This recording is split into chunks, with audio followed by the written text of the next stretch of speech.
Hello दोस्तों, तो बढ़ते हैं इस सीरीज के थर्ड एपिसोड की तरफ। एपिसोड की शुरुआत बिल्कुल उसी सीन से होती है जहां मिंग यान तो उस पर तीर चलाकर चला गया और उसकी ये बात होंग्यो पर बिजली बनकर गिर रही थी। दूसरी तरफ वो दो लेडीज जो जूनियान के बारे में बात करते हुए कहती है कि ये लड़की जो ना तो बोल सकती है और ना ही सुन सकती है, पता नहीं मिंग यान को ये पसंद कैसे आई। असल में इन लोगों की कंपनी जिनलिन शेन्यू कंपनी के हाथों बिकने वाली है, इसलिए तो मिस्टर हाउ ने अपनी बेटी का यूज किया। पहले तो जूनियान खामोशी से बैठी इन लोगों की बातें सुन रही थी, मगर फिर फोन पर टाइप करके इन दोनों को सुनवाती है कि असल में मैं नहीं बल्कि मिंग यान मुझ में इंटरेस्टेड था। वो चाहता है कि मैं हमेशा उसके साथ रहूं, इवन के हर नाइट भी उसके साथ स्पेंड करूं। ये बातें तो एंड टाइम पर यहाँ मिंग यान ने भी सुन ली, जो कहता है कि जूनियान क्या नॉनसेंस बोली जा रही हो, माफ करना आंटी। इसके बाद वो उसे धीरे से कहता है कि तुम अपने बॉस के खिलाफ रूमर्स फैला रही थी, इसके लिए मैंने तुम्हारे 10 पॉइंट्स डिडक्ट कर दिए। नेक्स्ट सीन लंच का दिखाया गया, जहां मिंग यान थोड़ा सा रोमांटिक होना चाह रहा था ताकि पता तो चले ये दोनों कपल हैं। इसलिए जूनियान से कहता है कि तुम मुझे सबके सामने खाना सर्व करो, इसके लिए मैं तुम्हें 2 पॉइंट्स दे दूंगा। पर जूनियान उसे इशारा करते हुए बोली कि 5 पॉइंट्स। इस पर भी मिंग यान राजी हो गया, तो जूनियान उसे जल्दी से फिश सर्व करती है। होंग्यो देखकर बोला कि मिंग यान तुम्हें तो फिश से एलर्जी है ना, क्या तुम इसे खाने वाले हो। बेचारी जूनियान भी इस बारे में नहीं जानती थी, वो उसका खाना चेंज करने ही लगी, पर मिंग यान बोला कि कोई बात नहीं, मैं इसे एक बार तो खा ही सकता हूँ।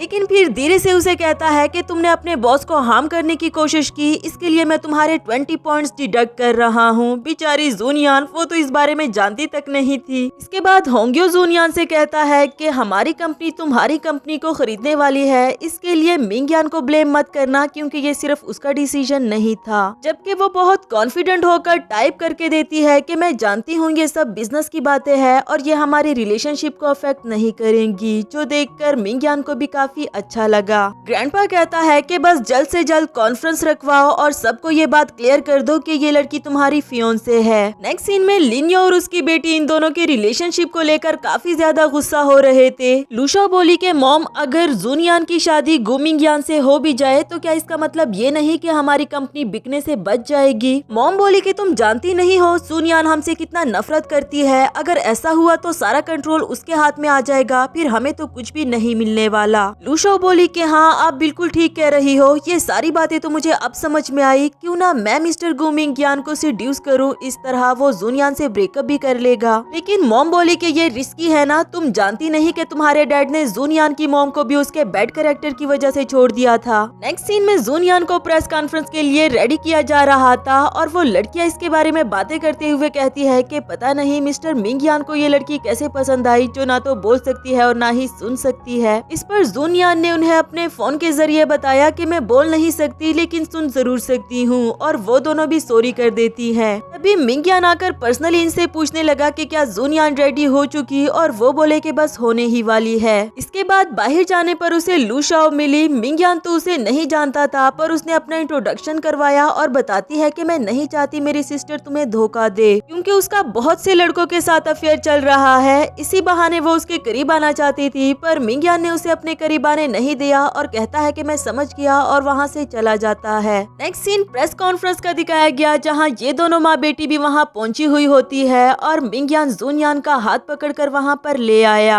सभी रिपोर्टर्स को बताने लगा कि जूनियान मेरी फियोंसे है, लेकिन उसकी सेफ्टी के लिए मैं इस बात को सीक्रेट रखना चाहता था। तभी अचानक से वहाँ सबको एक साथ ही फोन में से एक मैसेज मिलता है और इसी बात को लेकर हंगामा मच गया। असिस्टेंट शेन ने भी जल्दी से मिंग यान को बताया कि मिस जूनियान के खिलाफ कुछ पिक्चर्स अपलोड की गई है कि उसका बहुत सारे लड़कों के साथ अफेयर चल रहा है। बेचारी जूनियान भी इशारों इशारों में ही बताती है कि ये सब झूठ है, पर कोई उसे समझने वाला कहाँ था, इसलिए मिंग यान उसका हाथ पकड़कर उसे वहाँ से ले गया। असल में ये सारा ड्रामा लिन्यो का रचाया हुआ है, क्योंकि वो चाहती थी कि मिंग यान जूनियान को छोड़ दे। इसके बाद नेक्स्ट सीन में जूनियान का बैग भी कहीं पर रह गया था, तो वो मिंग यान से उसका फोन लेकर उसे टाइप करते हुए देती है कि मेरा उन लोगों से कोई भी लेना देना नहीं, मैं बेकसूर हूँ। वो बोला कि तुम फिक्र नहीं करो, मैं तुम्हारा नाम क्लियर कर दूंगा, और फिर असिस्टेंट शन को बताया कि जल्दी से IT डिपार्टमेंट को कांटेक्ट करो। असिस्टेंट शन उसे बाहर ले जाकर बताता है कि वैसे भी पुराना रूमर खत्म हो चुका, आप आसानी से सबके सामने ये कह दो कि जूनियान ने आपको चीट किया। मिंग यान बोला लेकिन जूनियान का क्या, जिस पर वो कहता है कि वो उसका अपना मसला है, वो इसे जिस तरह मर्जी सोल्व करे, आपको तो लोगों की सिंपैथी मिल जाएगी ना, यहाँ ये सारी बातें जूनियान भी सुन रही थी। तो वो फौरन से बाहर आती है। जब मिंगयान ने उसे पूछा कि कहाँ जा रही हो, तो वो उसका फोन लेकर उसे टाइप करके बताती है कि मैं रिपोर्टर्स को क्लियर करने के लिए जा रही हूँ, वैसे भी मैं अपना मसला खुद देख लूंगी। मिंगयान बोला कि तुम फिक्र नहीं करो, मैं इसमें तुम्हारी हेल्प करूंगा, और फिर असिस्टेंट को बताया कि जल्दी से जाकर वैसा ही करो जैसा मैंने तुम्हें करने को कहा। दूसरी तरफ लिन्यो रिपोर्टर्स के सामने जूनियान के खिलाफ ऑल फॉल बकी जा रही थी कि वो तो हमेशा से ही ऐसी है, मैं गु मिंगयान की फैमिली से उसकी तरफ से माफी मांगती हूँ। मिंगयान ये सीन देखकर सब कुछ समझ चुका था। कहने लगा कि तुम उसकी स्टेप मदर हो, मुझे नहीं लगता कि लोगों को तुम्हारी बातों पर यकीन होना चाहिए। जिसे सभी रिपोर्टर्स मिंगयान के पास आ गए। यहाँ असिस्टेंट शेन ने सबके सामने क्लियर कर दिया कि वो पिक्चर सिर्फ फोटोशॉप थी, उसकी रियल वाली पिक्चर्स ये रही जो कि आईटी डिपार्टमेंट ने रिकवर कर दी, यानी कि उसके खिलाफ सिर्फ साजिश की गई है। मिंगयान बोला कि अगर किसी ने मेरे फियोंसे को गलत साबित कर दिया तो मैं उसे 10 मिलियन देने को तैयार हूँ, पर अगर किसी ने उस पर झूठा इल्जाम लगाया तो मैं मौत तक भी उसका पीछा नहीं छोड़ूंगा। जो कहने के बाद वो तो चला गया। यहाँ लिन्यो को गुस्सा आ रहा था कि उसकी सारी प्लानिंग पर पानी फिर गया। नेक्स्ट सीन में जाते हुए लिन्यो को एक औरत मिली जो कहती है कि काफी टाइम हो गया, हमारी मुलाकात नहीं हुई। उसने फौरन से लू शाओ को काफी गुस्से में वहाँ से भेज दिया ताकि वो इस औरत से अकेले में यहाँ बात कर सके। नेक्स्ट सीन में जब मिंगयान जूनियान के पास आता है तो वो काफी ज्यादा खुश थी। वो बोला कि मैंने कहा था ना मैं तुम्हारी हेल्प कर दूंगा, जिस पर जूनियान ने उसे हार्ट का साइन बनाकर दिखाया, जिसे देखकर वो बोला कि तुम्हें ज्यादा खुश होने की जरूरत नहीं, मैंने तो तुम्हारी हेल्प कर दी, पर तुमने जो आंटी के सामने मेरे खिलाफ रूमर्स फैलाए थे वो असल में जब से तुम आई हो ना मेरे लिए मुसीबत पर मुसीबत ही बनाती जा रही हो। मुझे लगता है कि इसके लिए कम से कम मुझे तुम्हारे 50 पॉइंट्स तो डिडक्ट करने चाहिए। जूनियान को सोच कर तो काफी ज्यादा गुस्सा आ रहा था कि अगर इस तरह मेरे पॉइंट्स डिडक्ट होते रहे तो स्कूल की लैंड तो मुझे कभी भी नहीं मिलने वाली। पर खैर वो कर भी क्या सकती थी सिवाय उसका साथ देने के। इसके बाद वो अपना फोन ढूंढने के लिए जाती है और यहाँ असिस्टेंट शेन आया जिसने मिंगयान को बताया कि आपके डैड की कॉल आई थी और वो बहुत ज्यादा गुस्से में थे। इधर बाहर जूनियान ने लिन्यो को उस औरत से बात करते हुए देखा तो चुपके से उन दोनों की बातें सुनने लगी। जहाँ वो औरत लिन्यो से कहती है कि तुम मेरी वजह से ही मिस्टर हाउ की वाइफ बन पाई, अब तुम मुझे ही भूल गई हो।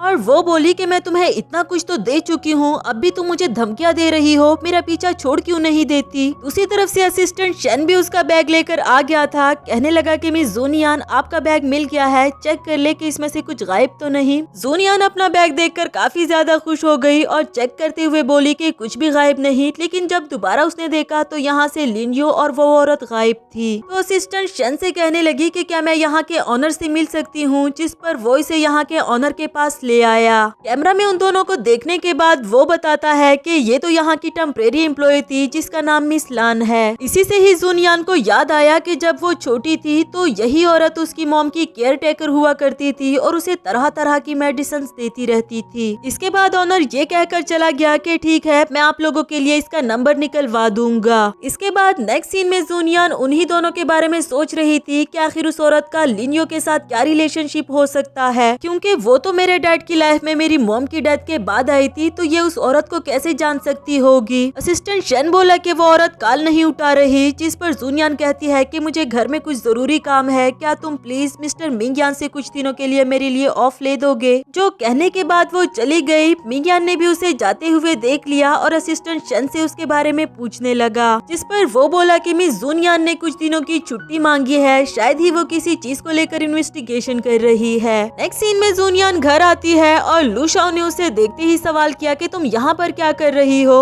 इसी के साथ हमारा ये वाला एपिसोड भी खत्म हुआ।